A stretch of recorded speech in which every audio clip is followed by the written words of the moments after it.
set up for a power off stall.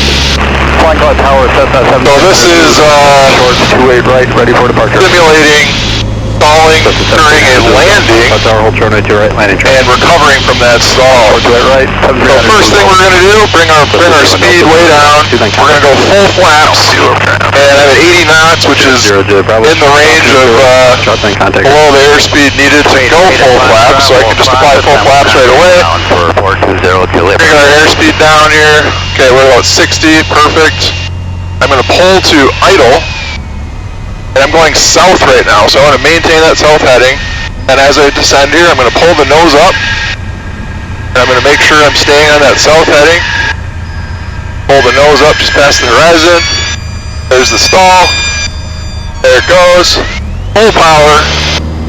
A little bit of right rudder. Stay coordinated. And then we're going to remove one notch of flaps. Got our climb going, we're going to move the next notch of flaps. In position. And now that we've climbed about 100 feet from where we stalled, I'm going to remove our final notch of flaps. And we're still going south. So that is what we want to see.